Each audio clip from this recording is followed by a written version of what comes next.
ಶನಿವಾರ ಬೆಳಗುಡಿ ಇರುತ್ತೆ. ಅದಾದ್ಮೇಲೆ 31ನೇ ತಾರೀಕು ರಥೋತ್ಸವ, ತೆಪ್ಪೋತ್ಸವ 1ನೇ ತಾರೀಕು ಇರುತ್ತೆ.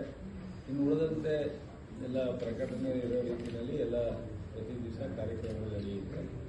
ಈ ಸರಿ ಕಳೆದ ಬಾರಿ ಆಗಿರ್ತಕ್ಕಂಥ ಅನುಭವದ ಹಿನ್ನೆಲೆಯಲ್ಲಿ ಸಾರ್ವಜನಿಕರಿಗೆ ತೊಂದರೆ ಆಗದಂಗೆ ಏನು ಪ್ರಿಕಾಷನ್ಗೆ ತಗೊಳ್ಳೋದಕ್ಕೆ ಸಾಧ್ಯನೋ ಅದನ್ನೆಲ್ಲ ನಮ್ಮ ಶಾಸಕರು ಕಂಟಿನ್ಯೂಸ್ ಆಗಿ ಅದನ್ನು ಸೂಪರ್ವೈಸನ್ ಮಾಡ್ತಾರೆ. ಜಿಲ್ಲಾಧಿಕಾರಿಗಳು ಉಳಿದಂಥ CEO, SP ಅವರು ಮತ್ತು ಎಲ್ಲ ಅಧಿಕಾರಿಗಳನ್ನ ಒಳಗೊಂಡು ಜಿಲ್ಲಾಧಿಕಾರಿಗಳು ಪೂರ್ಣ ಪ್ರಮಾಣದಲ್ಲಿ ಈಗ CCTV ಪರ್ಮನೆಂಟಾಗಿ ಹಾಕ್ಸಿದ್ದಾರೆ, ಶೌಚಾಲಯ ಪರ್ಮನೆಂಟಾಗಿ ಮಾಡ್ತಾ ಇದ್ದಾರೆ, ಪಾರ್ಕಿಂಗ್ ವ್ಯವಸ್ಥೆ ಭಾಳ ನೀಟಾಗಿ ಮಾಡ್ಕೊಳ್ತಕ್ಕಂಥದ್ದು ಮತ್ತು ಬಸ್ ವ್ಯವಸ್ಥೆಗೆ ಜಟ್ನಳ್ಳಿಯಿಂದ ಡ್ರಾಪ್ ಮಾಡೋದು ಮತ್ತು ಅಲ್ಲಿ ಪಾರ್ಕಿಂಗ್ ಪ್ಲೇಸಿಂದ ಹೊರಗಡೆ ಹೋಗ್ತಕ್ಕಂಥದ್ದಕ್ಕೆ ಲೈಟಿಂಗು ಒಂದು ವಾರ 23ನೇ ತಾರೀಕಿನಿಂದ 5ನೇ ತಾರೀಕುವರೆಗೂ ಸಂಪೂರ್ಣವಾಗಿ ಲೈಟಿಂಗು ಜಟ್ನಳ್ಳಿಯಿಂದ ಇಟ್ಟು ಮೇಲ್ಕೋಟೆ ಊರೊಳಗಡೆ ಎಲ್ಲ ಲೈಟಿಂಗ್ ವ್ಯವಸ್ಥೆನೂ ಮಾಡ್ತಾರೆ.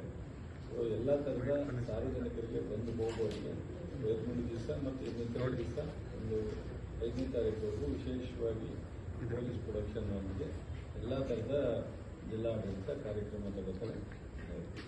ಪ್ರತಿ ವರ್ಷ ನಡೆಯೋದ್ರಲ್ಲಿ ಏನಾದರೂ ಸಣ್ಣ ಪುಟ್ಟ ಕರೆಕ್ಷನ್ ಇದ್ದರೆ, ಇಂಪ್ರೂವ್ ಮಾಡ್ಕೊಳ್ಳೋದಿದ್ರೆ ಅದನ್ನೆಲ್ಲ ಈ ವರ್ಷನೂ ಮಾಡ್ಕೊಂಡು ಮಾಡ್ತಾರೆ. ಶಕ್ತಿ ಯೋಜನೆ ಅತಿ ಹೆಚ್ಚು ಭಕ್ತರು